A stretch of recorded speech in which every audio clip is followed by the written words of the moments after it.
Vamos a empezar entonces con cualquier duda que vayan teniendo, lo vamos a escribir en el chat, ¿sí? Así yo después al finalizar los puedo ir leyendo. Bien, hoy lo que nosotros vamos a ver un poco es Cocina 3, las enfermedades crónicas no transmisibles, que hoy en particular nosotros vamos a hablar sobre patologías cardiovasculares, vamos a hablar un poco sobre diabetes, sobrepeso, obesidad, teniendo en cuenta la alimentación, y también algunas recomendaciones que vamos a tener en cuanto a esas patologías. Primero tenemos que saber en realidad que nosotros cuando producimos alimentos, qué es lo que estamos utilizando para que nuestras preparaciones sean lo más sanas, saludables y reales posibles.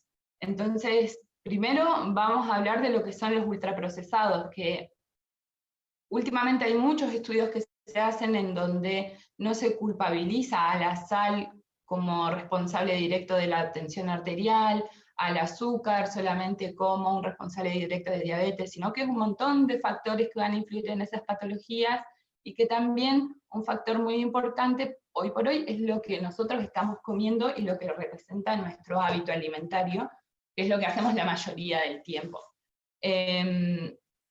Tuve la oportunidad de hacer un taller a principios de año, en donde era de construcción alimentaria el taller, entonces donde hablábamos y tocábamos estos temas que me parece importante que ustedes empiecen también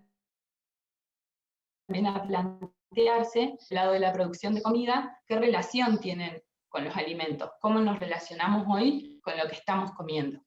Donde la dieta moderna sustituyó el agua y los alimentos naturales por productos que son altos en azúcares, en aceites, harinas, sal y aditivos. Que lo de aditivos lo van a ver con Vale, va a estar re bueno y re interesante ese tema. Donde también lo que hacen estos alimentos o esta producción es causar fallas o muchos inconvenientes en cuanto a lo que es la salud, la naturaleza y la cultura. Vamos perdiendo lo que nosotros veníamos cocinando desde hace años, generación en generación. Y se trata de productos que son muy buenos para vender, pero muy malos para comer, justamente porque no tienen la cantidad de nutrientes que nuestro cuerpo necesita. Nuestro cuerpo reconoce alimento, nutriente, y que es lo que nosotros estamos, o el cuerpo utiliza. En cambio, cuando tienen agregados de otras cosas, no es lo que el cuerpo está necesitando. En esto nosotros se inició también una campaña para que se pueda, se replantea en realidad lo que son los rótulos alimentarios. Yo después les voy a mostrar algunas cosas y ahora lo que vamos a ver es un video cortito sobre esa campaña.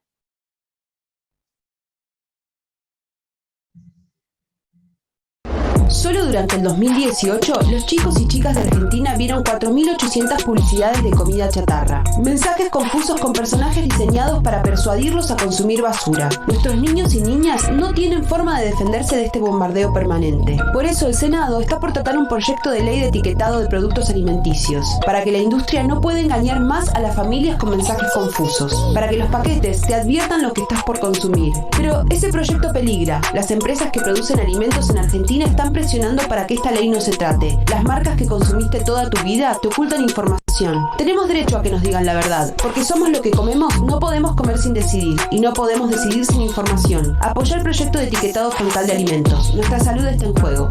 Etiquetado claro ya.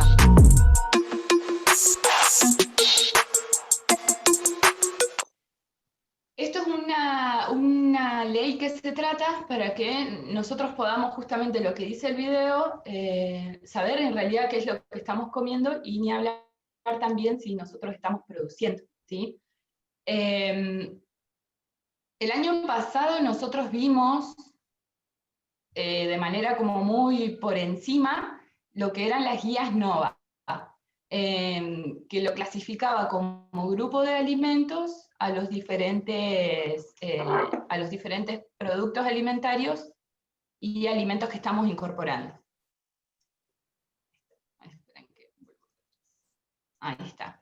Las guías NOVA, que en realidad fueron elaboradas en Brasil y lo que muestran es los alimentos de acuerdo, y los clasifica de acuerdo a su proceso, a su procesamiento, ¿sí? A su grado de procesamiento. Donde también esto surge a partir de ciertas metas que se ponen a nivel mundial. No sé si alguna vez escucharon de la ONU, que propone ciertas metas para llegar a 2030, en el cual nosotros, en cuanto a la alimentación, podamos combatir todo lo que es el sobrepeso o la obesidad, que hoy por hoy es una epidemia.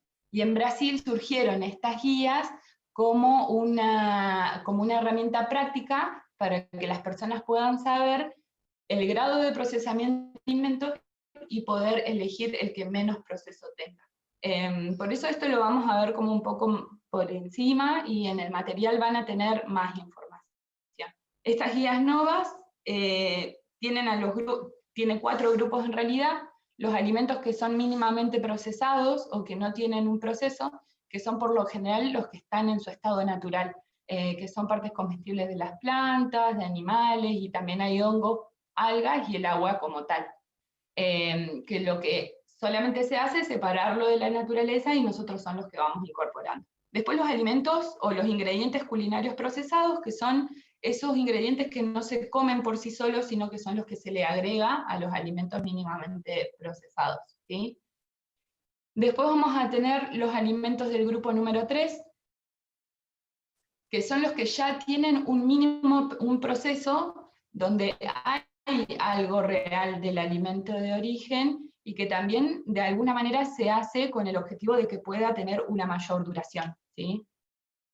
Y por otro lado, el grupo número 4 son los alimentos procesados, que en esto, hoy por hoy, están siendo los que tenemos en nuestra mesa a diario, y que no representan un consumo natural y real de lo que necesitaríamos o lo que el cuerpo necesita, ¿sí? Esperen que acá me pongo esto. En términos generales, los productos ultraprocesados son las bebidas no alcohólicas, y hay algunas bebidas alcohólicas que ya son procesadas porque tienen el agregado de sal, azúcar, aceite, aditivos, tienen conservantes, lista infinita de un montón de cosas que ni siquiera tenemos conocimiento qué es lo que son. Muchos se empiezan a hacer mezclas, ¿sí?, para que haya un producto final, pero no es nada parecido al producto de origen. Por lo general, es lo de lata, caja, paquete o botella que tenga más de 5 ingredientes. Por ahí si están ahí en su casa, corren a buscar un paquete y lean los ingredientes que tiene. Bien.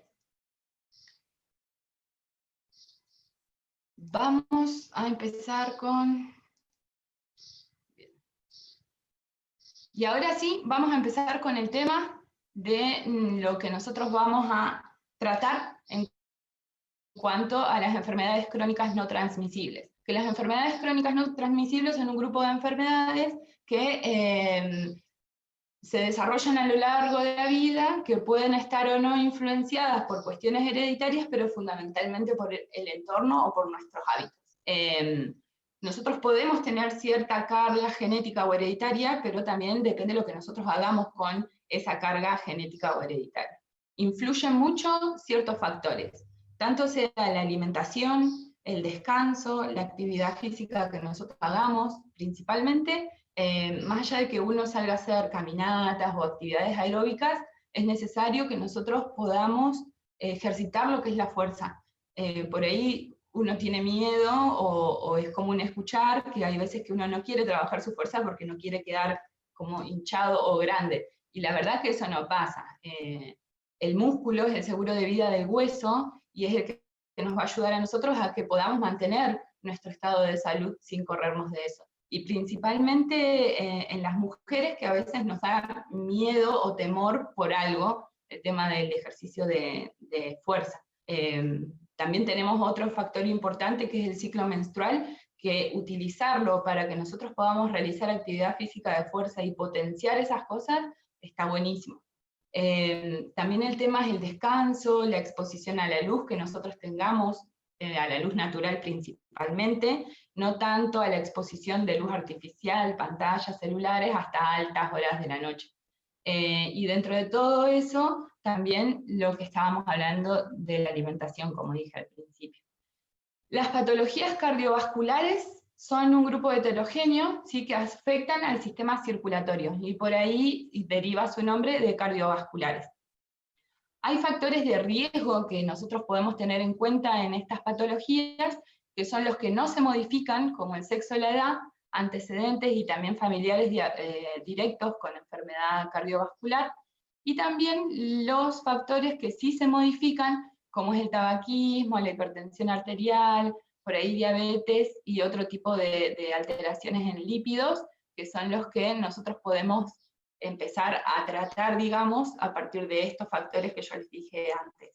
El descanso, la actividad física, la alimentación, la exposición, el respetar nuestros ritmos de luz y oscuridad, que son los ritmos circadianos, etc. Y después hay otros factores que son los condicionantes, como la obesidad abdominal y el sedentarismo, ¿sí? Muchas veces, y eso era para dar introducción a que muchas veces escuchamos que las grasas son malas, y en realidad últimamente se está demostrando mucho que la verdad no es así. Acá yo se lo separé por mitos, porque en realidad nosotros las grasas nos forman. Lo que es el colesterol, por ejemplo, nosotros tenemos colesterol en todas las membranas celulares, en el sistema nervioso. El colesterol también es uno de los componentes mayoritarios en la leche materna, sino que este mito y esta creencia de que comer colesterol aumenta colesterol viene desde unos estudios científicos que se hicieron hace mucho tiempo, pero que no encuentran relación entre el aumento del colesterol con el colesterol que yo como. Porque también no es que lo que estoy comiendo después sale alto en sangre, sino que la fracción de grasa que yo estoy teniendo en sangre es la que mi cuerpo forma, no la que yo estoy comiendo. Por otro lado también está lo de las grasas saturadas que aumentan el colesterol, que esto me parece que salió hace un tiempo también, que fue lo último que escuché, con el aceite de coco. Pero en realidad también depende del origen de lo que yo estoy comiendo y del alimento de dónde viene. Por ahí cuando uno consume aceites industriales, hidrogenados, como son las margarinas, o por ahí cuando los aceites se someten mucho tiempo a cocción, es más perjudicial que si yo consumo una cucharada de aceite de coco, aceite de oliva, o si hago mi propia manteca clarificada, que es la manteca ghee, que hoy se las voy a mostrar también, ¿sí? En realidad esas grasas saturadas aumentan el colesterol, pero el colesterol que tiene un efecto cardioprotector, porque las grasas son buenas y protegen a nuestro corazón también. Y el otro mito es que el colesterol provoca enfermedades cardiovasculares, y la verdad que tampoco hay estudios científicos en los que se demuestre de que eso es así. Justamente uno, para dar una recomendación y decir si esto pasa o no pasa, debe haber un estudio científico que lo compruebe. Y hoy por hoy en Internet tenemos acceso a un montón de información que no sabemos de dónde viene. Por eso antes de replicar algún consejo, alguna recomendación, algún mensaje, está bueno ir a fuentes que determinen la veracidad de eso que nosotros estamos replicando, porque si no después es perjudicial, ¿sí? Hablando de sal también, y me voy a ir fijando en mi machete así no me olvido nada, hablando de sal, nosotros vamos a tener dos partes, o sea, tres fuentes en realidad, por donde nosotros vamos a incorporar la sal, ¿sí? Y esto hablando un poco de hipertensión arterial, que es la tensión que sube a nivel circular, ¿sí? De circulación. La sal añadida que nosotros agregamos al cocinar los alimentos, el sodio que está contenido en los productos alimentarios procesados o en los alimentos, y el agua que consumimos.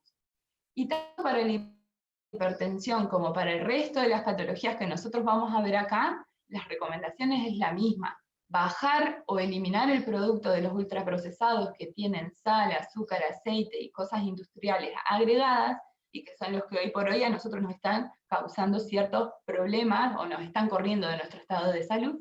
Y en el caso de la hipertensión arterial, podemos limitar el agregado de sal en las comidas, ¿sí? Por ahí la sal también es un resaltador del sabor. Entonces no está mal si yo agrego una pizca de sal, una sal menos industrial como la sal marina o la sal rosada, a alguna preparación que yo haga, siempre y cuando cuide de que la mayoría del plato provenga de alimentos que sean reales. Ustedes hicieron el primer año una huerta de aromáticas, no sé quiénes la sostuvieron o quiénes, estaría bueno empezar de nuevo, porque también las aromáticas son una buena herramienta, digamos, como para no exceder el consumo de sal y también para aportar otros sabores, ¿sí?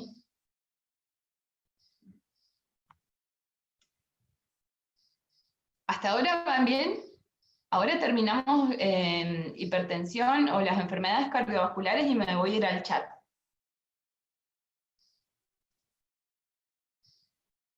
Los alimentos desaconsejados para lo que sea,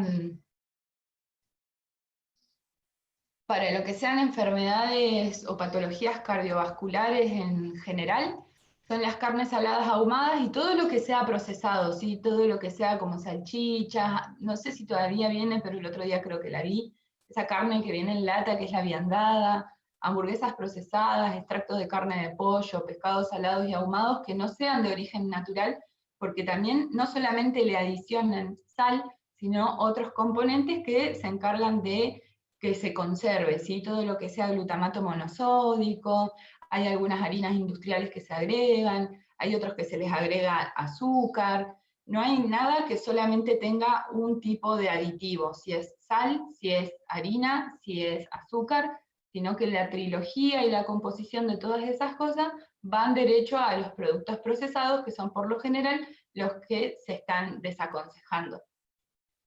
Los quesos curados con sal agregada y la manteca con sal agregada también. Yo, por ejemplo, les voy a mostrar, si consiguen manteca casera, muchísimo mejor. Si no, cuando voy a comprar alguna manteca, puedo elegir y leer el ingrediente para que no tenga sal. Hay algunas que dicen sin sal agregada, pero tienen algún conservante o algo que sí le aporta una cuota de sodio. Yo la otra vez conseguí una manteca que, bueno, no sé si van a ver los ingredientes, pero, y capaz que lo van a ver al revés, pero por ahí dice que tiene solamente crema de leche, que en lo posible, mientras menos procesada sea, muchísimo mejor, ¿sí?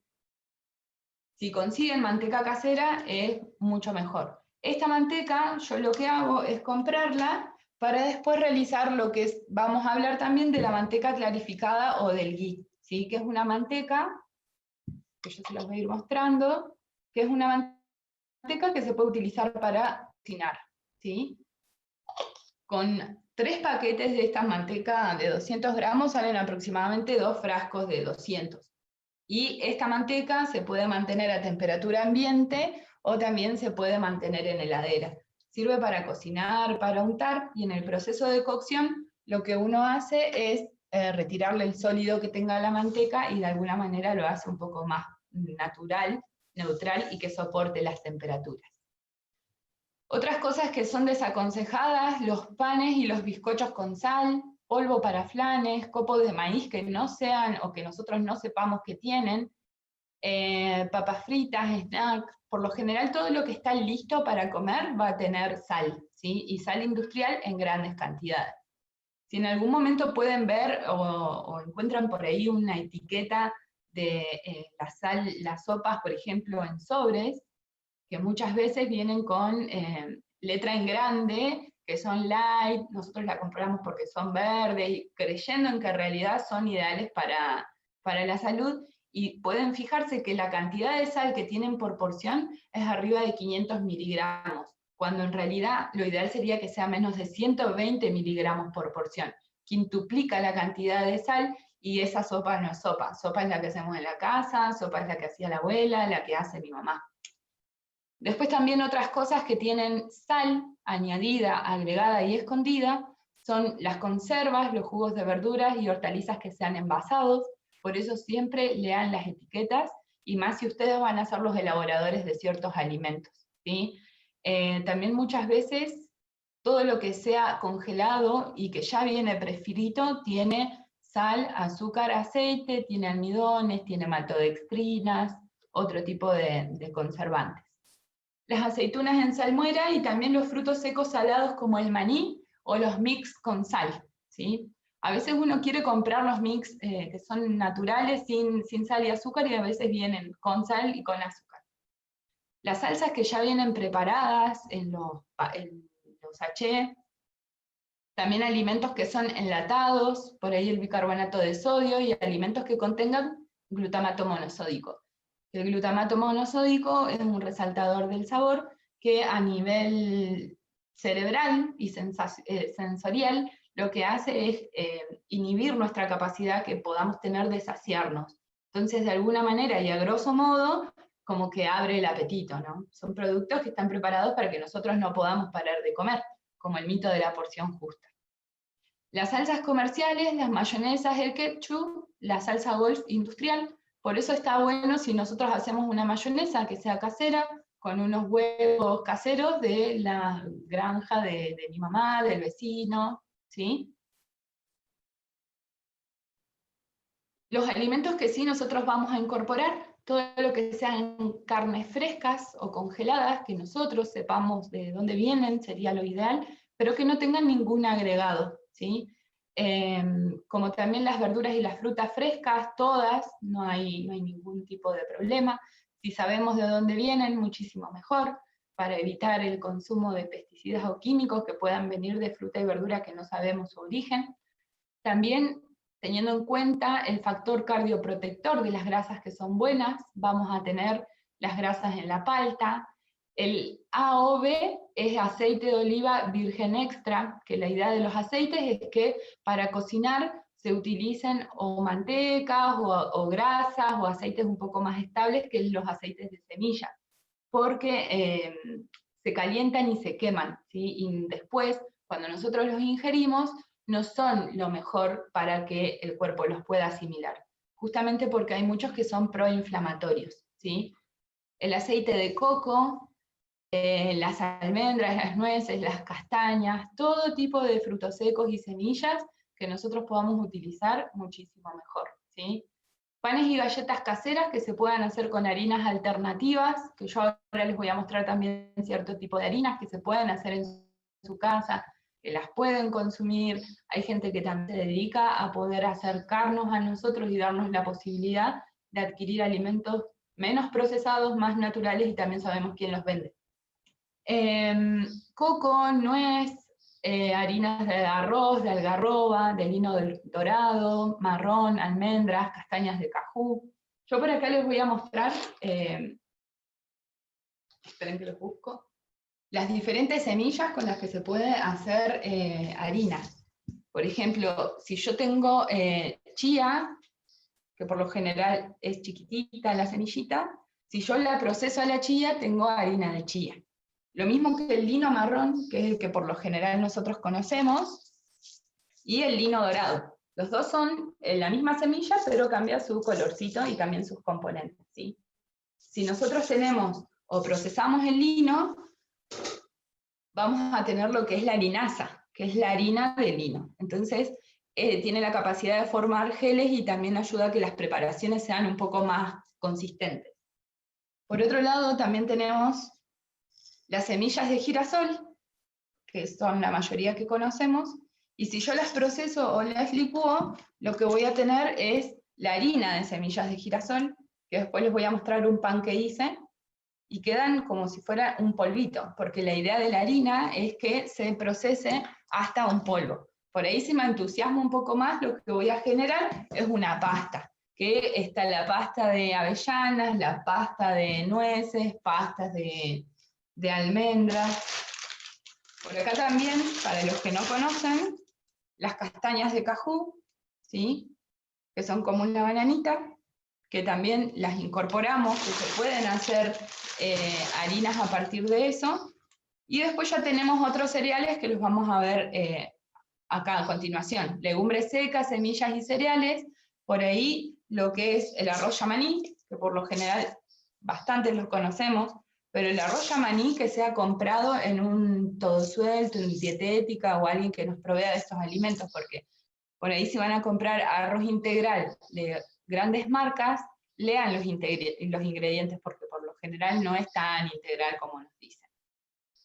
Otro cereal, semilla, vamos a tener la quinoa, que también, espero que se esté viendo, que también son semillitas chiquititas, que esta está buena como enjuagarlo un poquitito para sacarle el gusto amargo. Después también, como para salir del consumo siempre que nosotros tenemos de lentejas y arroz, otra cosa son los porotos mung, que los porotos mung son estos verdecitos, que con Vivi habían visto un par, que también se pueden utilizar y se pueden consumir, ¿sí? Que son un poco más naturales. Después vamos a tener el trigo sarraceno, que también el trigo sarraceno lo habían visto con la profe, que es como un primo hermano del trigo, pero no tiene gluten. También se pueden hacer harinas o panes o galletas a partir de este tipo de cereal. Bien, y la otra también son las harinas de legumbres. En este caso lo que tengo es harina de arvejas, que también se pueden usar para diferentes preparaciones y que ustedes puedan empezar a ampliar un poco el panorama de los alimentos que deberíamos estar incorporando. Así también con el tema de la sal, utilizar las menos refinadas como sal marina, o en este caso yo tengo sal rosada del Himalaya, que es rosadita. Uno, la verdad que si hace un pedido al mes, digamos, o si hace una compra grande de estos productos, principalmente los secos, después les dura un montón y tienen un montón de variedades para hacer, ¿sí? También vamos a incorporar lo que sean lácteos sin procesar o frescos, aguas saborizadas naturales, que sean caseras, leches vegetales que también se pueden utilizar, licuados de fruta y el kéfir de agua, que es una bebida fermentada que en el taller que vamos a tener. Las grasas, como para hacer algo general, tienen ciertos beneficios, yo acá puse solamente 2. En el caso de la grasa láctea, como es la manteca casera, que sea ghee o sin sal agregada, y la fibra alimentaria.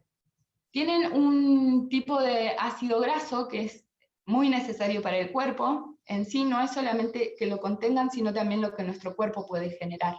En el caso de la fibra alimentaria, las bacterias del intestino lo que hacen con la fibra alimentaria, que por lo general es la insoluble, como la comen, hacen un proceso de fermentación, y lo que se logra a partir de eso es ácido butírico, que es un ácido graso que necesitamos, donde tienen propiedades antiinflamatorias, anticancerígenas, fortalecen al sistema inmune. Ojo que no solamente si como manteca, leche y fibra, sino también todo lo que haga en base a mi ritmo alimentario. Y otro, el ácido láurico, que por lo general está en el aceite de coco y también en la leche materna. El aceite de coco es antibacteriano, como también la leche materna, que nos ayuda a desarrollar nuestro sistema inmune, y están ligados también a mejoras cognitivas en ciertos casos, debido a que contribuyen al desarrollo del sistema nervioso central. La mayor parte de la grasa saturada, que es a la que se le tiene miedo, no la consumimos de los huevos, de la carne, de los lácteos enteros o del coco, sino que son de alimentos procesados, como son los que compramos hoy por hoy, y que tienen más de 5 ingredientes en su lista, y que tienen agregados de sal, azúcar, aceite, almidones modificados y aditivos.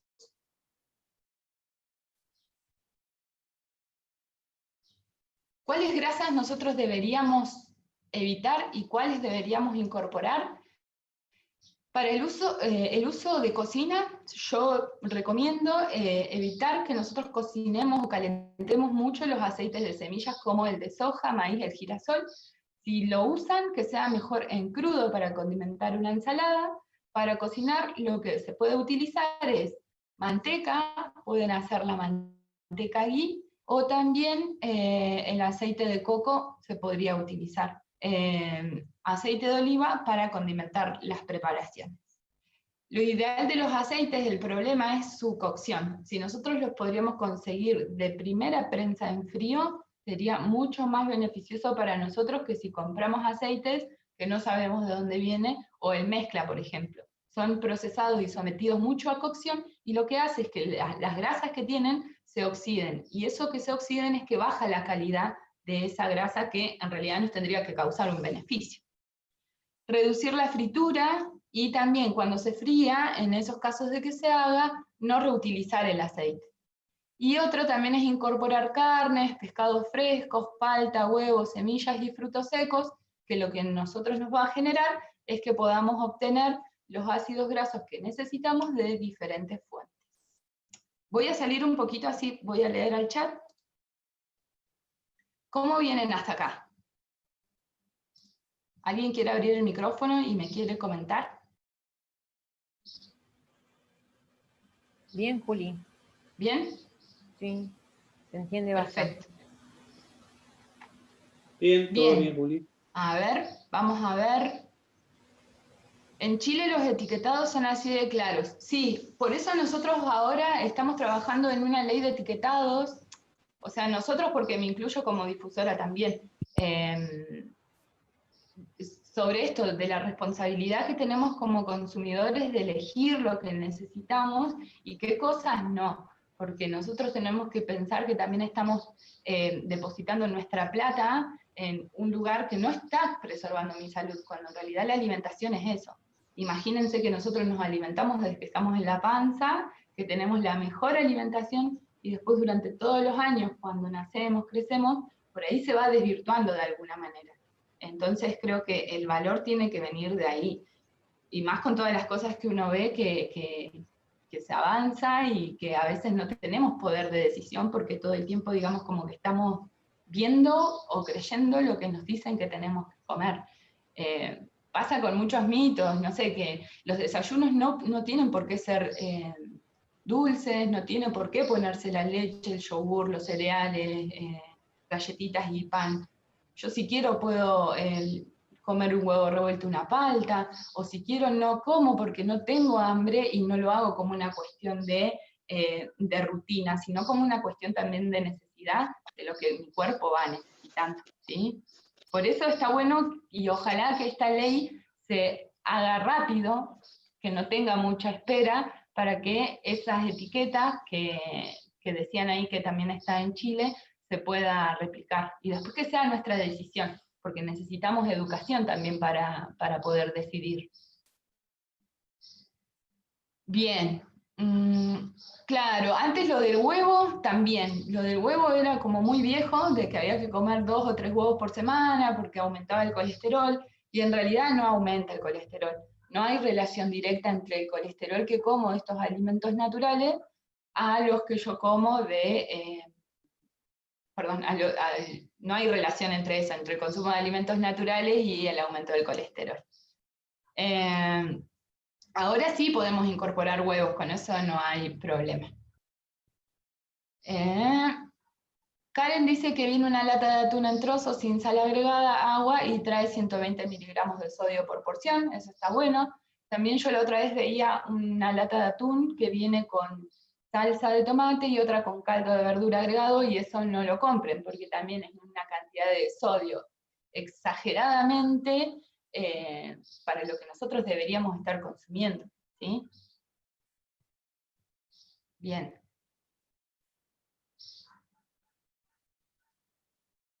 Las sales industriales, o sea, las sales que son diferentes a la sal industrial, lo que tienen es un menos proceso de refinamiento. No es que tienen cloruro de sodio, sino que también tienen otro tipo de nutrientes que son necesarios, ¿sí? Bien, ahora les voy a mostrar también un videíto para entrar en lo que es diabetes, que por lo general acá vamos a tener ciertos alimentos también a incorporar. Con lo que vamos a tener en cuenta y cuidado va a ser con el azúcar que nosotros podamos agregar, pero también se suma a los alimentos reales que vamos a ir incorporando. Por lo general, cuando una persona tiene diabetes, no es que solamente tiene diabetes, sino que también tiene presión arterial, algún riesgo cardiovascular, ¿sí? Como que no son enfermedades aisladas y que para cada una de esas hay cierto tipo de alimentos, sino que para todos es profesar esto de la alimentación real, con la menor cantidad de procesados, y después de acuerdo a la patología se trabajan algunas cosas. En el caso de la presión arterial, el tema de la sal industrial, si quiere una pizca solamente para resaltar sabor se puede. Después en el caso de diabetes, trabajar el tema del azúcar y el azúcar agregada. Hay muchas opciones que no necesitan de dulce. Y nosotros estamos acostumbrados a consumir cosas con mucha cantidad de dulce. Entonces bajar la expectativa del dulzor, o lo podemos obtener de otras fuentes naturales, como son frutas y verduras, sería lo ideal. Por ahí yo les recomiendo que para las personas o que no hay forma de que dejen de consumir mate con azúcar, utilicen el coco rallado, pongan comprado en todo suelto, dietética o alguien que les provea, porque si compran el sobre, el empaquetado por lo general no tiene gusto a lo que sería el coco rallado.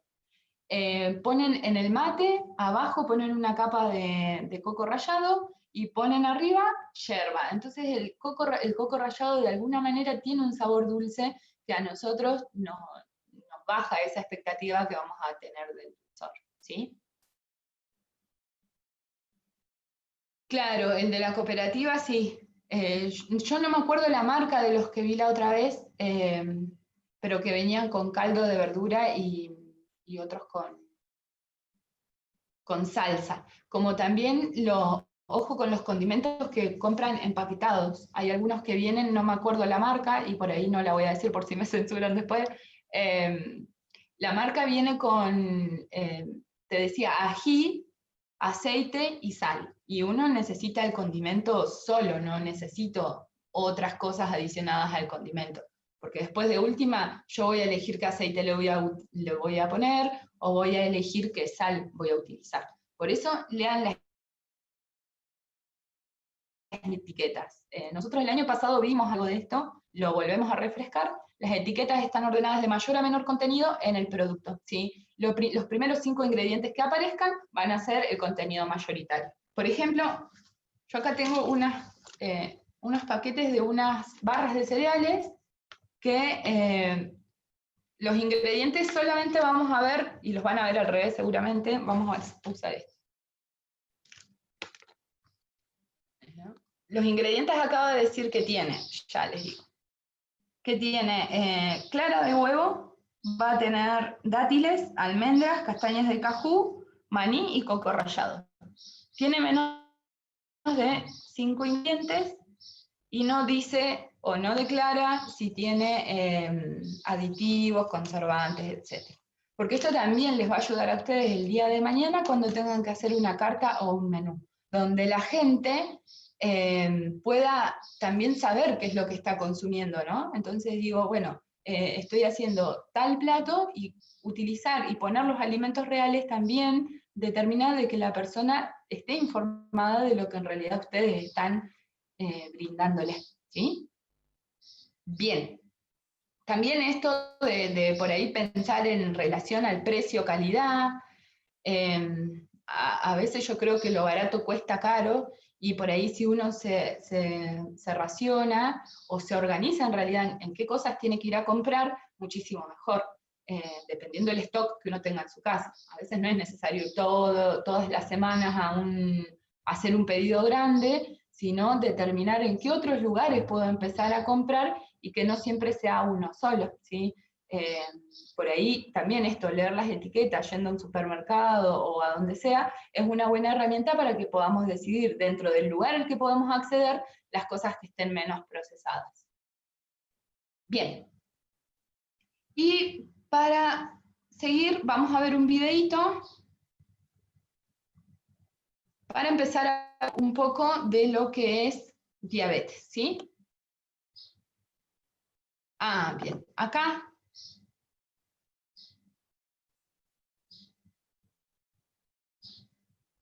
Acá como para cerrar, digamos, el tema cardiovascular, lo que nosotros o yo les propongo es una brusqueta de pan de girasol con manteca ghee, que fue la que les mostré, ajo, salteado de brócoli, hinojo y huevo, ¿sí? Yo les muestro un pan de semillas de girasol que hice, que lo único que tiene es las semillas de girasol que procesé, tiene huevos, tiene polvo de hornear y nada más. Entonces les queda a la budinera, horno, y les queda un pan de este tamaño. Uno maneja como quiere que quede de acuerdo a la cantidad de huevo que le vaya poniendo, ¿sí? Entonces, esperen que lo voy a cortar para que vean cómo queda adentro. Y queda esponjoso dentro de todo. Este tiene un poco de cúrcuma, por eso también está manchadito, ¿sí? Entonces es una alternativa como para que también ustedes puedan tener y no dejen de hacer recetas que vean por ahí. A veces uno dice, no, dice harina de almendras y la harina de almendras es re cara, yo no la tengo. Pero bueno, si procesamos las semillas o los cereales que vamos teniendo, que les mostré, vamos a ir teniendo harinas alternativas. Y la idea también es que vayan probando. Al principio, cuando no manejamos estos alimentos, seguir la receta como dice, en lo posible, y buscar alternativas para el consumo. Bien. Otro es una comida principal, serían unas costeletas con carne de producción local, verduras al horno, ensalada de espinaca, nueces, condimentadas con limón y aceite de oliva. No tenemos ningún ultraprocesado que nos aporte grasas malas o sal industrial, etc., sino que es todo bien natural y menos procesado.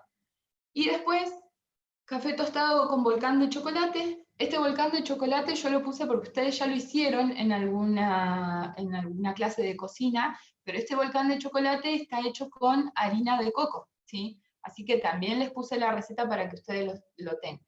Y café tostado, porque en realidad el torrado que nosotros consumimos es con azúcar, ¿sí? Si tienen café en su casa, lean la etiqueta y vean que va a decir que tiene café y azúcar. Justamente porque los granos de café, que muchas veces tienen un proceso muy largo y quedan con gusto feo que no se puede consumir, para torrarlo lo mezclan con azúcar y que después sea más fácil para nosotros tomarlo, cuando en realidad lo ideal sería un café tostado, molido o el grano también, ¿sí? A ver, vamos a ver el chat y seguimos.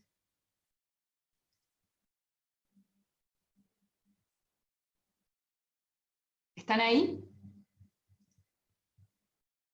Sí, hola. Bien, acabo de desayunar de una. Sí, al final del material que yo les mandé hoy a la mañana, siempre voy a poner anexos. Anexos que los voy a llevar a muchas recetas, principalmente de personas que sigo, que admiro, colegas. Hay otras personas que no están relacionadas con la salud directamente, pero sí que son productores de alimentos. Entonces está bueno que podamos crear redes entre nosotros y que podamos compartir también todo lo que uno va elaborando, ¿sí? Bien. Grosa, Juli, grosa. Ahí vamos a seguir entonces. Bien, ahora va a venir un videíto, porque no todo es culpa de los alimentos que a veces decían, ¿no? Sino que vamos a ver un poquito cómo actúa el azúcar en nuestro cuerpo para que tomemos una conciencia aún mayor de lo que estamos haciendo y también de las cosas que podemos utilizar para la elaboración de los alimentos, teniendo en cuenta la parte culinaria y como emprendedores, ¿sí?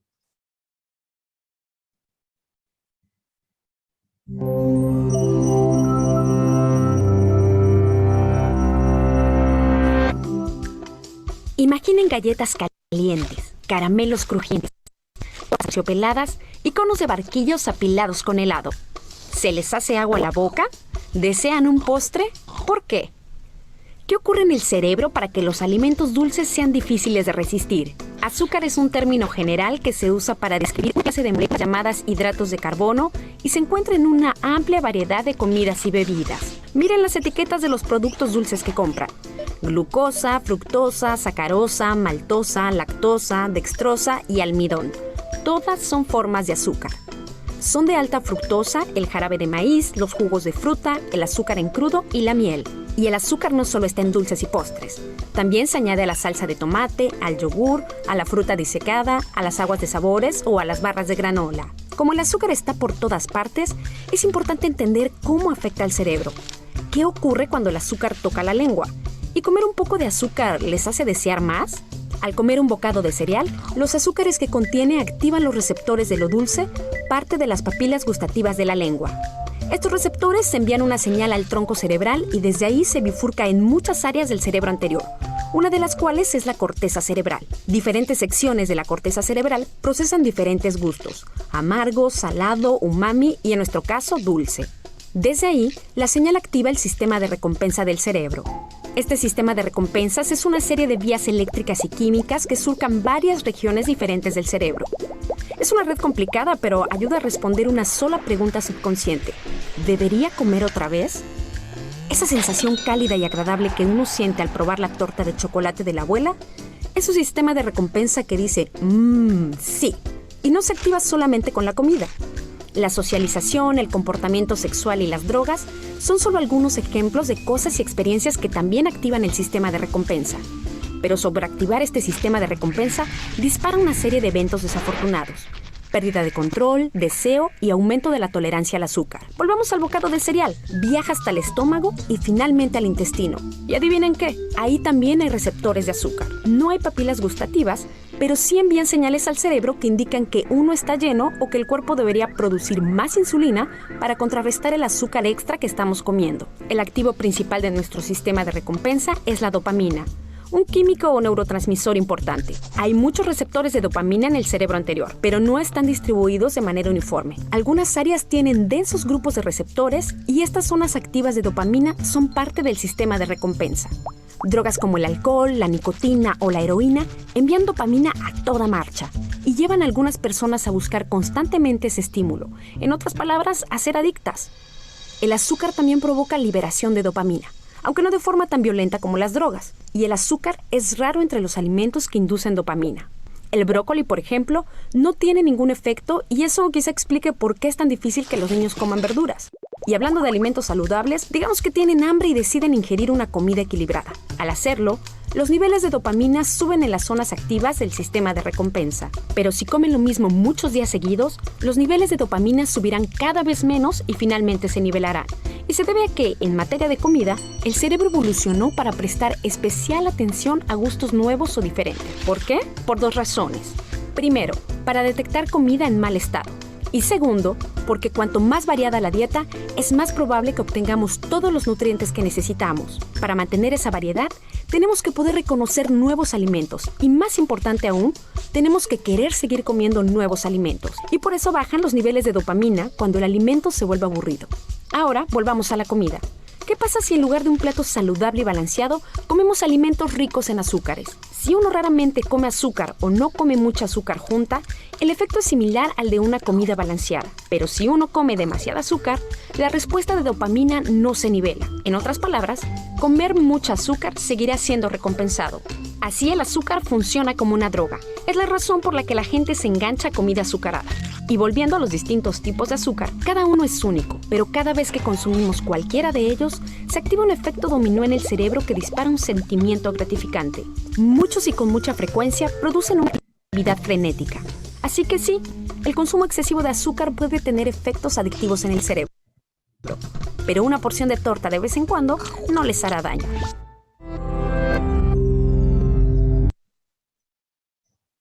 Bien. Ahí más o menos vemos el efecto que hace el azúcar y por lo que muchas veces estamos o no le encontramos razón en realidad a lo que nosotros consumimos. Principalmente cosas que están preparadas para que nosotros no paremos de comer. Ahí en el video, cuando dice lo de la torta, yo también no creo en realidad de esto de la porción justa y ese tipo de cosas, porque no podemos pararnos ante esas cosas que justamente actúan a nivel de nuestra cabeza, de nuestro sistema nervioso central. Y ni hablar de las cosas que son ultraprocesadas porque no tienen solo azúcar, sino también que están alterando desde el lado de agregarles sal, agregarles aceite, ¿sí? Entonces, eso está bueno para que nosotros lo podamos evaluar, ¿no? Nosotros tenemos que, y evolucionamos en realidad con los alimentos, hasta que por X motivo empezamos con estas alimentaciones que nos corren totalmente de lo que es la realidad hoy por hoy. Por eso rescaten recetas, empiecen a elaborar las suyas, que después queden también y se puedan ir transmitiendo de generación en generación. El año pasado, cuando nosotros hablamos de hidratos de carbono, hicimos algunas clasificaciones, y acá nosotros lo que vamos a hacer es solamente ver de que no todos los hidratos de carbono son iguales. Por un lado vamos a tener los procesados, como son, acá vamos a ver todos los snacks, que son las preparaciones industriales, y que lo que hacen es elevar el azúcar en sangre en términos generales, ¿sí? Después también los procesados, que son aquellas sustancias que van a cambiarle la naturaleza, ¿sí? a lo que nosotros vamos a consumir. Y después también vamos a tener los naturales, que no contienen sustancias añadidas, y que por un lado vamos a tener los hidratos de carbono simples, que son los que están contenidos principalmente en las frutas, y después vamos a tener los complejos, que por lo general son todo lo que sean cereales integrales, verduras, ¿sí? Complejos porque son estructuras muy grandes, y simples porque son más chiquititos. Acá vamos a ver de que la importancia de que por ahí nosotros también elegir, aparte de elegir, digamos, qué hidrato de carbono uno va a consumir, cómo lo va a hacer, ¿sí? No es lo mismo si yo consumo un jugo de fruta, que en realidad su azúcar está mucho más libre, entonces cuando entra a la sangre ingresa muy rápido, elevando el azúcar en sangre, principalmente en diabetes. No es lo mismo si yo consumo la fruta con su pulpa en un licuado o en alguna preparación para dar dulzor, justamente porque el azúcar está contenido dentro de la fibra, y la fibra va a actuar como una barrera que impide que ese azúcar entre rápido a la sangre. Y el azúcar refinado, que es la opción que no se recomienda ni hablar, porque va en un vehículo también, no es que lo usamos solamente para preparaciones, sino también que está en cosas líquidas, y que esas cosas líquidas tienen tendencia a absorberse mucho más rápido, y ese azúcar pasa mucho más rápido a la sangre. Las infusiones azucaradas, el mate azucarado, el café que sea azucarado, los jugos industriales, todo ese tipo de cosas que deriva del azúcar refinado, ¿sí? Y ahí vamos a ver lo que yo les digo, lo de la naranja, de la fruta, perdón, del azúcar, dónde es que está retenida, ¿sí? Aparte, si uno por ahí descarta, y también fue lo moderno de las jugueras y ese tipo de cosas, uno descarta la fibra, que en realidad la fibra es la que nos da el beneficio. De última, para que no me queden trozos de fruta, licuar un poco más, en vez de hacer una extracción de jugo. O de última, si hago una extracción de jugo, de un jugo natural, puedo hacer la extracción de una naranja que se le agregó a un licuado de fruta, ¿sí? Y la diabetes a grandes rasgos, en el material yo también les puse algo sobre insulinoresistencia, pero no me voy a detener mucho en lo que es la patología tampoco. Va aumentando muchas veces, no solamente por lo que estamos comiendo, sino también, al igual que las patologías cardiovasculares y sobrepeso o obesidad, también con nuestro ritmo de vida, ¿sí? El sedentarismo, nuestro entorno, dónde nos movemos en cuanto a los alimentos, si estoy descansando, si no descanso, las horas de sueño, ¿sí? La actividad física. Y la diabetes se caracteriza, que es donde hay dos tipos, una porque hay un déficit absoluto, donde no se produce insulina, que es el páncreas el encargado de producirla, y hay otro que la verdad está como medio perezoso, ese páncreas, para producir lo que es la secreción de insulina, ¿sí? Que es la diabetes tipo 1 y tipo 2. Los alimentos que desaconsejamos, en realidad es el azúcar en cualquiera de sus formas, por eso si uno quiere hacer preparaciones dulces, utilizar la harina de coco es una buena herramienta porque da un poquito más de dulzor. O también utilizar frutas que causen un dulzor, pero que estén utilizadas con toda su fibra en las preparaciones, ¿sí? Por ahí si hay frutos rojos, que van a tener un poquito menos de azúcar, pero también puedo combinarlos con otros, ¿sí? En el caso de que ustedes hagan, por ejemplo, unos muffins para un postre de alguna harina de coco con unos pedacitos de frutos rojos o una frutilla en trocitos, y que puedan poner alguna otra fruta en menor cantidad. ¿Sí? Por ahí es algunos cubitos de unas peras, ¿sí? Con cáscara, que no represente la mayor cantidad en esa preparación, sino que sea un agregado solamente para dulzor. Todo lo que sean tortas industriales, las galletitas, los helados, caramelos, dulces, todas esas cosas, nada. Pizzas, hamburguesas, panchos, que también, si son industriales, es porque todas las cosas que se puedan ir formando o que se puedan transformar en glucosa, azúcar de mesa. Si hay si no se aprovecha, digamos, esa glucosa, después va pasando un proceso donde se va transformando en grasa. A grandes rasgos les estoy diciendo. Después gaseosas, jugos industriales, té, café endulzados, las bebidas alcohólicas dulces. Si ustedes ven bebidas energizantes y eso, también por lo general, aparte de no ser para nada reales, aparte de tener azúcar, también tienen otros componentes. Las granolas endulzadas con azúcar, los cereales de desayuno, hay almohaditas de cereales que también vienen endulzadas. Todo por lo general hay que leerle la etiqueta.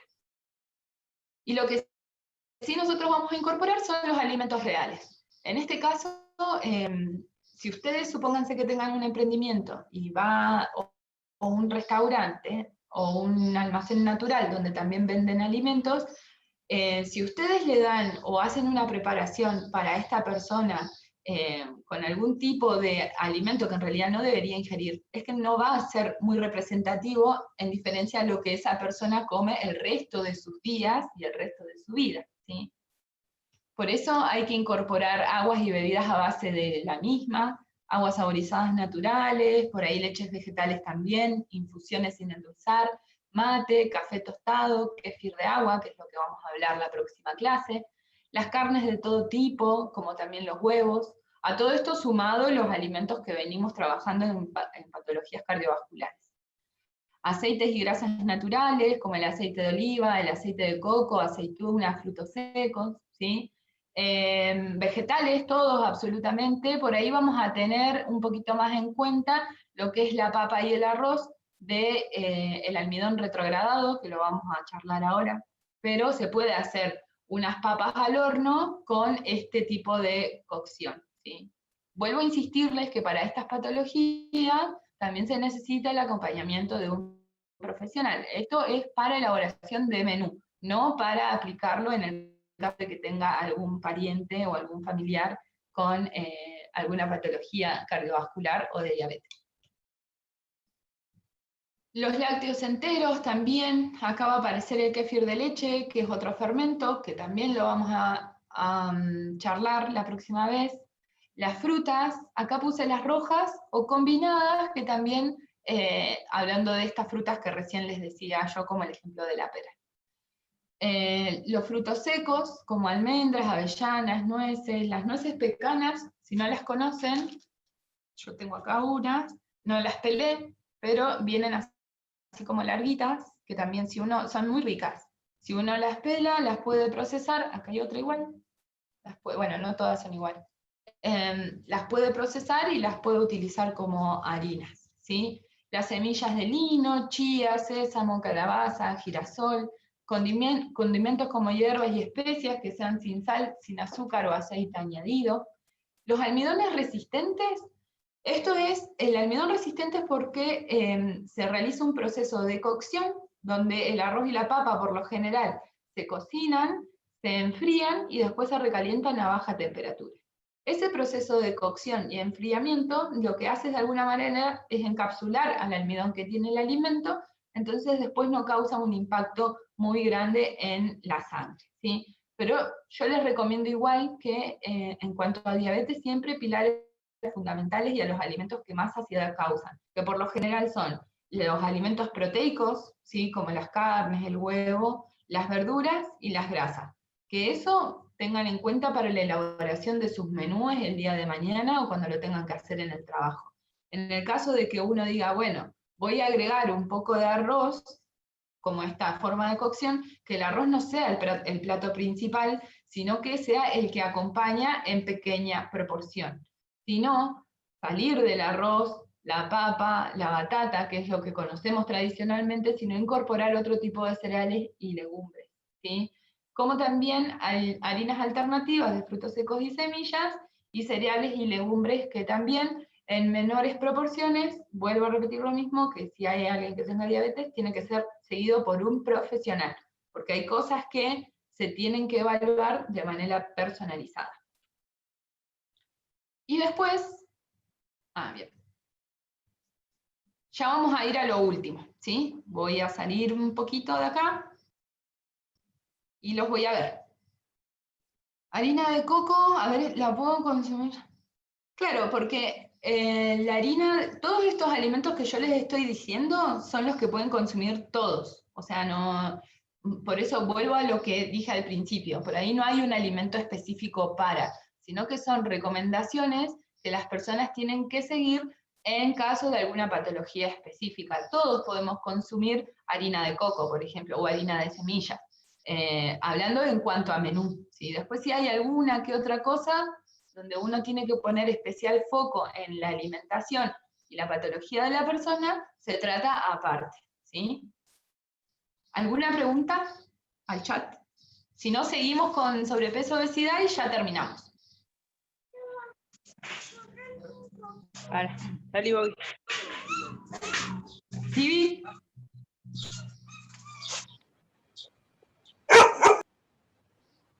Bien, vamos a terminar entonces con lo que es sobrepeso y obesidad.